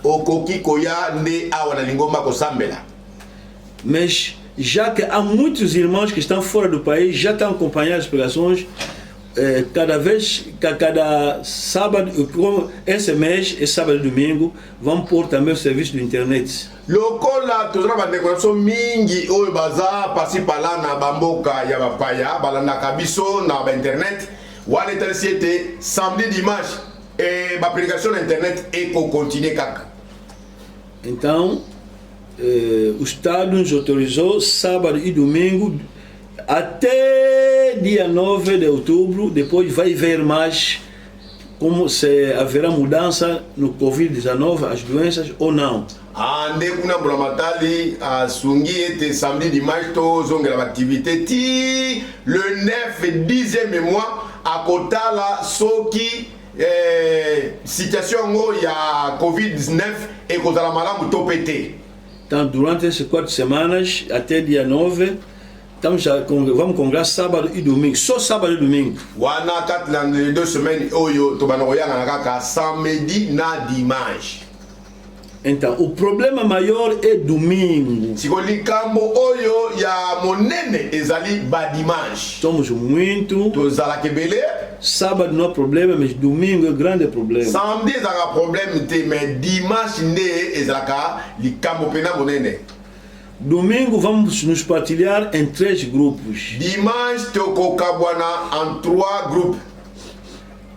Os que têm internet podem seguir no internet domingo às 11 horas. Bandeko bazala na internet. Bokoki kokala tokoyoka loba nzambe na internet na 11 heures. Os que moram distante, mas não têm internet, podem vir aqui no culto de manhã, os que moram distante. Bandeko bazalaka mosika penza. Oyo na bandako internet ezalaka te. Nde dimanche boye na tongo pona koyoka liloba Nzambe. E os que moram perto, Mabor, Petrangor, aqui no Kikolo, pode vir domingo, mas à tarde, no culto da tarde, que teremos culto de manhã e tarde. De bande connexion ya Mabor, Petrangol, Kikolo, o zanzinga zinga église, wana bino bokoya na après-midi. Poto ozala na bakit na tongo pe na après-midi. O transporte é difícil, hein? Transport ezapasi. Deixa os que moram distante para vir de manhã, no culto de manhã. Vocês que moram aqui nos arredores, Petrangol, Mabor, aí, Combá, tudo, Oxaena, aí, Kikolo, deixa ainda os outros entrar de manhã e voltar a aproveitar o transporte. Po nantina na transport ndenge ezalaka pasi. Bino bandeko ozalaka zinga Lingomba, Mabor, Petrangol, Kikolo, Kuka, ana Komba. Bo pesa accès na bandeko bauta mosika na tina ete bo permettre bango baya po bazwa pe tango ya kozonga na ndako na facilité nyonso. Domingo, Wana dimanche. os que estão no Zango, Sekele, Alto Estrada, ali Rocha Pinto, ali São Paulo, Quinaxixe, Baixa, todos eles vão vir de manhã, domingo, culto de manhã. Siko bandeko na biso nyonso bazala nduma musika ba São Paulo, Samba, Rocha Pinto, Sekele, soki wap musika boyande dimanche na tongo. Vocês de perto, Siko bino bato pene. enquanto que os outros estão voltando des arrascar transporte, vocês de perto vêm à tarde. Wana kuna bandeko bakota na kilta tongo ete bazali ko se pona ko zonga ko ba transport bino ta pembeni boya na kilti ya pokwa. E os que têm internet podem seguir no internet nas casas, podem seguir às 11 horas, mas à tarde não haverá internet, só no culto de 11 horas. Siko pona dimanche bandeko oyo bomesala kolanda Mateo na internet. Nde na ndako dimanche na 11 bolanda na bino pena Mateo na internet pona pokwa internet ekozala te. E assim que vamos fazer domingo. Programme ya biso ya dimanche nde ekozala boye. Fiscal também virá. Fiscal pe service ya fiscal ekoya. Você vê que sempre são muito, então vamos anunciar talvez outro anúncio. Pode ter 2, 3 cultos, pode ter 4, depende da maneira que seremos acumulados aqui. Eko dependre ndenge siko biso tokozalela awa. Nekuna tokoyoka nini service fiscal bakoloba. Soki za malamu pona biso wana ekokosala boyoka nde liepsi wana même après. Soki pe ko permettre ozala la 3 4 clics par dimanche. Domingo. Pona dimanche bokoye bango. Só domingo. Kaka dimanche. Então, culto da tarde ele é mesmo nas horas da tarde, mesmo 14 horas, meditação 14h30. Culto de manhã também é mesmo naquelas horas de manhã, quer dizer, não muda nada. Pour la kilti ya tongo, ezaka na heure na biso habituelle ndenge yebani, tokutia tokoti na kata no sambo méditation to yebi. Pe kilti ya pokwa kaka 14 méditation 14h30 kilti bani ndenge to mesana ko sala. Quer dizer, os que moram perto vem domingo à tarde, na maneira que você anda a vir assistir culto de terça, quinta, sábado, naquelas horas, vem na mesma aquelas horas também. Si kopona bino bandeko ya pembeni, si on a bakilta dimanche, ndenge bomesana koya na bakilti ya pokwa mardi, jeudi, samedi, ndenge pe koyela na kilti ya mokolo na eyenga na après-midi. Então domingo, vamos iniciar esse domingo com 2 cultos. Ne dimanche oyo, ya semaine tokobanda na 2 kilti. Se fiscal dizer que é sempre muito, então vamos fazer outro anúncio. Bom, agora será 3 cultos e vamos dar programa. Nesse momento mantém-se 2 ainda. Só que service africain va être côté belé wana toyeba okabula même na 3 kilti mais bokoyeba ngo. Mais dans un premier temps dimanche oyo tozana 2 kilti. Mais sábado é sempre naquelas horas de sábado. Mais samedi kaka na wana tosanganaka ya pokwa. Então, mas terça-feira, essa terça aqui e quinta, estamos a continuar o serviço de internet. Joka mardi oyo na jeudi oyo tozokoba na mosala côté ya na internet. Internet sem culto.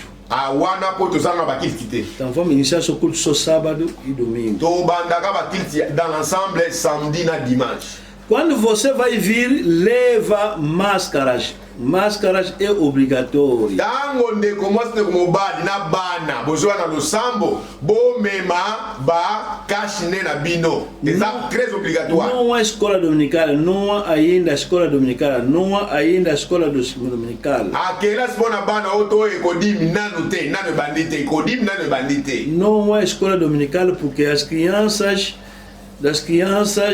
não têm capacidade, de respeitar o que o Estado quer, não tem essa capacidade, que não se saudar, não tem essa capacidade. Bobano amike, bazana makoki wana te ya ko kanga. Ba orientation muramata zo senga pona COVID-19. Oh ya koboya kopesa mboti, bango bakopesa, oh ya koyambana na bango. Do wana etasiete kodimi pona bango ezana nte. Então não há ainda escola dominical. École de dimanche pona bana na biso ezana nte. Só culto de manhã e culto da tarde. Depois, se o fiscal dizer que está ok, continuamos. Se dizer que não, é muito confinado, então vamos fazer culto de 3. Sempre assim, vamos ver. Na dimanche, todos na 2 cultos. Então, pourquoi? Por exemplo, o serviço fiscal. Babien te confirmer ça pendant makasi mingi. Wana toeba ko communiquer mais surtout dans 3 ou 4 cultes à la prochaine. Leva máscara. Mema kashne na yo e kangeli monoko na solo. Antes de entrar, vai encontrar o lugar que para levar a mão aí fora, lava a mão, depois entra. Yambo yo okota na kati ya lopango ya lingomba. Kuna libanda okokuta ba pompe sokola na maboko na openda na bopeto nyoso sima okoti. Não saúda alguém. Kopesa ndeko motete. Se quiser saudar, faz braço com braço, mas mão com mão não. Soki okolinga kopesa ndeko no mbote. Pesa ye mbote ya loboko boye kasi ya mitano te. Mas mão assim não. Ya mitano te. Ou fala só que Deus te abençoe. To lobakaka nzamba pambola yo. Mas não abraça alguém. Tô morando na cara. Não. Oyamba motote mbote kaya ni makoko. Nzamba kumisa ba. Não. Deus seja louvado te oyamba ngate na oboya na ngai. Fala só braço com braço aqui. Lobakaka ni makoko yango wana. Na sentada vão encontrar os bancos arrumados da maneira que nós arrumamos. Na kofanda na biso tokokuta bakiti ndenge basungina biso bamesana kotiela biso bakiti. Mas você não senta ao lado do outro. O espaço, quer dizer, 2 cadeiras será o espaço entre 2 pessoas. Kasi yo ndeko tango fwandi ube okuti moninga safanda ki luka otanga na bakiti mibale sima yo kofandi. Quer dizer, esse aqui sentado aqui, você conta uma cadeira, 2 cadeiras, então você conta, vai na outra cadeira, que é espaço de 2 cadeiras. E onde eu for falar na kita misato, tangi kita liboso vide, ya mibale vide, ya misato ne yango kufandela. Deixa sempre 2 cadeiras no meio entre 2 pessoas. Kika kata monyoso bakiti mibale entre yo na moninga na pembeni.